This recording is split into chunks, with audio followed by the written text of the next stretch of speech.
Alors, on s'était arrêté dans la précédente vidéo sur l'orthogonalité mode propre. Et maintenant, je vais vous présenter ce que l'on appelle l'analyse modale, qui s'applique dans le cas des vibrations forcées non amorties. Et ça, c'est très important. Alors, c'est une démarche systématique qui permet de trouver la solution des déplacements qui est relativement puissante. Alors, donc on a amené à résoudre ce système différentiel que je vais noter numéro 7.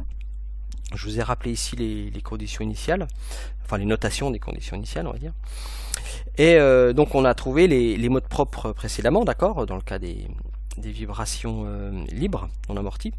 Et ces modes propres, ces phi, ces vecteurs, vont former une base dans laquelle on peut décomposer notre vecteur déplacement U de façon unique, comme on l'a vu dans la diapositive numéro 10. Donc les déplacements, enfin on l'a déjà vu, on peut les écrire sous cette forme-là. Sauf qu'ici, on va supposer les vecteurs, les modes propres connus, ce qu'on va appeler la base modale, et on va exprimer, en fait, on va projeter les déplacements sur cette base modèle avec une variation temporelle qu'on va appeler Q de t. D'accord? Donc vous avez un vecteur Q de t avec chacune des composantes. Donc, je vais donner les deux notations. Il faut savoir que quand on a des indices répétés, c'est une sommation. Donc on va définir un vecteur Q de t qui va s'appeler le vecteur de coordonnées modales avec les composantes QI de t, qui sont les inconnus, qui sont ici ce que l'on cherche à connaître. Alors, je vous ai rappelé ici l'équation donc à résoudre et puis l'hypothèse émise sur la forme des déplacements. Donc si j'injecte 8 dans l'équation 7, je me retrouve avec cette formule relativement simple. Phi ne dépendant pas du temps, je vais avoir que la dérivée seconde de Q par rapport au temps que j'ai représenté ici par Q seconde.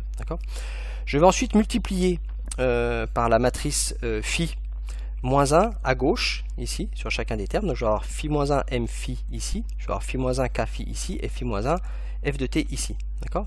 Donc je me retrouve avec cette équation. Alors pourquoi je procède à ce calcul?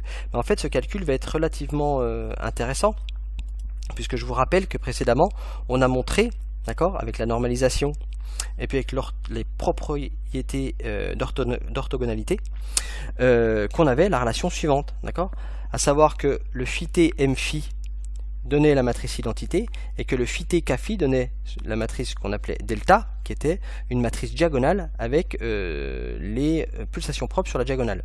Et puis ici on va avoir un second membre, alors qui va avoir une certaine forme, mais qui importe peu, puisqu'on va avoir ici une matrice avec des constantes multipliées par un vecteur avec des composantes temporelles, ce qui va donner ici des fonctions qui dépendent du temps, mais qui vont être à chaque fois distinctes. Alors, qu'est-ce qui est vraiment important ici? C'est que lorsqu'on avait ce système à résoudre, d'accord, on pouvait avoir la matrice M peut-être simple, on peut avoir une matrice K symétrique, mais on peut avoir des termes en dehors de la diagonale de la matrice K. Et lorsqu'on veut écrire chacune des équations différentielles qu'on a à résoudre, on va avoir dans une même équation différentielle des termes en, je sais pas, Q1, Q2, Q3 qui peuvent intervenir, en Q1 seconde, Q2 seconde, Q3 seconde qui peuvent intervenir dans une même équation différentielle. Et ça va être difficile à résoudre. On est affranchi de cette difficulté ici. Si vous déroulez le calcul ici de ce système différentiel, pour la première équation, par exemple, vous allez simplement avoir des Q1 secondes et des Q1. Égalé fin. Pour la deuxième ligne, vous allez avoir seulement des Q2 secondes, d'accord, et des Q2.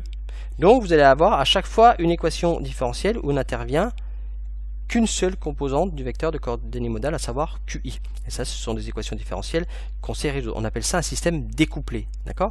Donc je vous ai réécrit le système qu'on a trouvé. Le système est découplé, comme je vous l'ai expliqué.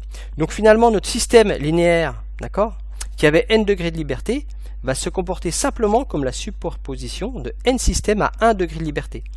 Donc en fait, on est amené à résoudre n équations différentielles d'ordre 2, de ce type-là. Et alors ça, on sait très bien le faire, c'est très simple. D'accord? Ici, vous voyez, nous avons que des QI. La difficulté serait de résoudre une équation différentielle. Nous aurions par exemple des QI, et puis des QI plus 1, des QI plus 2. Là, on ne saurait pas le résoudre. Ça, c'est très simple à résoudre. Donc l'analyse modale nous permet de résoudre cette équation. Alors on appelle ces équations les équations normales. Voilà. Alors évidemment, on reviendra aussi en TD sur l'analyse modale parce que c'est quelque chose de très important en vibration des structures. Alors je vais simplement faire un petit focus au cas où le second membre est de type harmonique. D'accord ? Donc ça veut dire que le vecteur f de t est de la forme f0 cos, alors un grand oméga t qu'on apposera au système, d'accord, avec un vecteur f0 qui aura n composantes, suivant le même nombre de composantes que le nombre de degrés de liberté de notre système. Alors les équations normales, elles vont s'écrire de cette façon-là, d'accord? Donc on retrouve le QI seconde plus oméga I carré QI égale, on phi du t que je multiplie par cette quantité-là, et j'ai simplement remplacé phi de t multiplié par f0 par une constante que j'appelle fi0, et j'ai toujours ici mon cos grand oméga t.